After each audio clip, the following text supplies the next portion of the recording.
এই প্রথমবার পৃথিবী থেকে চাঁদের অদেখা দিকের তথ্য নিয়ে 4 নভোচারী সহ পৃথিবীতে ফিরে এসেছে আর্টেমিস 2 এর নভোচারীরা, যাদের মধ্যে রয়েছেন একজন নারী নভোচারী, যাকে নিয়ে ইতোমধ্যে তোলপাড় চলছে পুরো বিশ্বজুড়ে। কে এই নারী নভোচারী? কিভাবে তিনি হয়ে উঠলেন বিরল এক ইতিহাসের অংশ?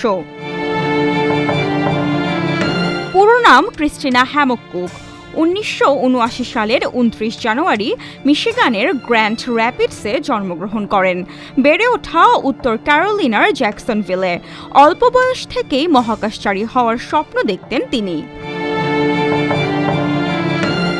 1999 সালে কুক ঘানার লেগনের বিশ্ববিদ্যালয়ের একটি শিক্ষার্থী বিনিময় কর্মসূচিতে অংশগ্রহণ করেন। সেখানে তিনি জ্যোতির্পদার্থবিজ্ঞান পড়েন।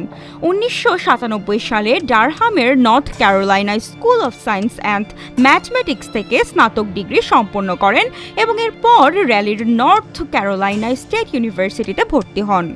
সেখানে 2001 সালে তড়িৎ প্রকৌশল এবং পদার্থবিজ্ঞানে ব্যাচেলর অফ সায়েন্স ডিগ্রি অর্জন করেন এবং 2002 সালে তড়িৎ প্রকৌশলে মাস্টার্স অফ সায়েন্স ডিগ্রি লাভ করেন। 2001 সালে তিনি গডার্ড স্পেস ফ্লাইট সেন্টারে নাসা একাডেমি প্রোগ্রাম সম্পন্ন করেন।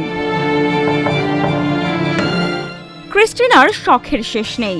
Surfing, rock and ice climbing, programming, সমাজসেবা, যোগব্যায়াম, ব্যাকপ্যাকিং, কাছের কাজ, ফটোগ্রাফি এবং ভ্রমণ তার অত্যন্ত প্রিয়।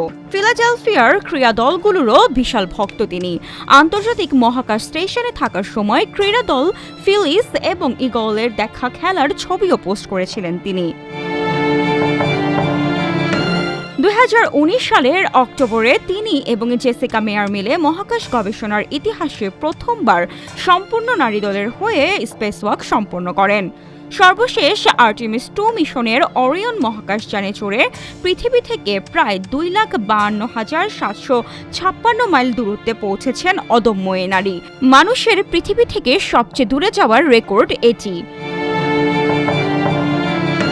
চাঁদ জয় করার পর ক্রিস্টিনা কুকের পরবর্তী স্বপ্ন হল লাল গ্রহ মঙ্গলে যাওয়া। তিনি বিশ্বাস করেন একজন নভোচারী হিসেবে তার সবচেয়ে বড় শক্তি হল প্রতিকূলতায় টিকে থাকা। ডেস্ক রিপোর্ট, আজকের পত্রিকা।